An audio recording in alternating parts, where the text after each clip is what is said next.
तब पृथ्वी माँ, धरती माँ गाय का रूप लेकर के ब्रह्मा जी के साथ भगवान विष्णु के पास गई।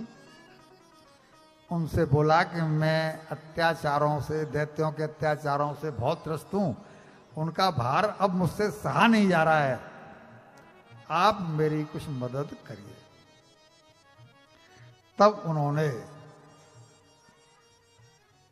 ये प्रोग्राम बनाया कि मुझे पृथ्वी पर जाके लीला करनी चाहिए, पृथ्वी का भार हल्का करना चाहिए। और इसके लिए उन्होंने आकाशवाणी करवाई कि ठीक है, मैं वहाँ आऊँगा और नंद बाबा के घर में जन्म लूँगा, मतलब वसुदेव देवी की के यहाँ जन्म लूँगा, पलूँगा नंद बाबा के घर, और अंत में उद्धव जी का वो आत्म तत्व का उपदेश करके अपने परम धाम को गमन कर गए। जब इतने शॉर्ट में सुखदेव जी ने परीक्षित जी को ये कथा सुना दी तो उनका चेहरा उतर गया। बोले ये क्या भगवान, आपने तो कथा 2 मिनट में पूरी कर दी। भगवान श्री कृष्ण वो मेरे इष्ट हैं, उनका दर्शन मैंने माँ के पेट में ही कर लिया था, उनकी लीलाएं तो मैं विस्तार से सुनना चाहता हूं। उनके विवाह के प्रसंग, उनके जन्म के प्रसंग, उन्होंने कौन कौन सी लीलाएं की, उन सबको मैं विस्तार से सुनना चाहता हूं, ऐसे मेरी तृप्ति नहीं होगी।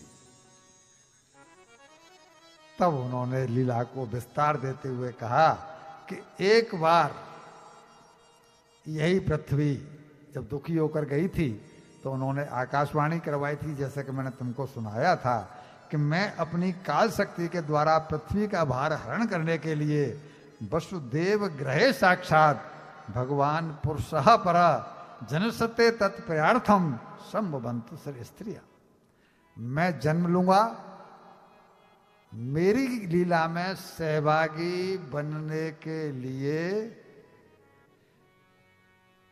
जिन जिन देवताओं को मेरी लीला में सहभागी बनना है वो जाकर ब्रज में अवतार। आप सुन रहे हैं ना, ब्रजवासी कौन है?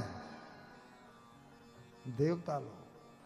भगवान ने कहा जिनको मेरी लीला में सहभागी बनना है वो जाकर के ब्रज में अवतार ले ले, और मेरी प्रिया भी मेरे साथ आएंगी, यानी राधा रानी। उनकी सेवा के लिए जिन देवियों को अवतार लेना हो वो ब्रज में जाकर गोपियों के रूप में अवतार ले लें। ब्रज में जितनी भी गोपी हैं, ग्वाले हैं, ये सब या तो देवता हैं या फिर जनकपुर की वो गोपियां थी जो भगवान के रूप पर मोहित हुई थी और उनसे कहा था कि हमें आपका संग चाहिए, वो हैं, या फिर ऋषि हैं, या फिर अवध की गोपियां हैं जो उन पर मोहित हुई थी। उन सब ने आकर के यहाँ पर शरीर धारण किया है।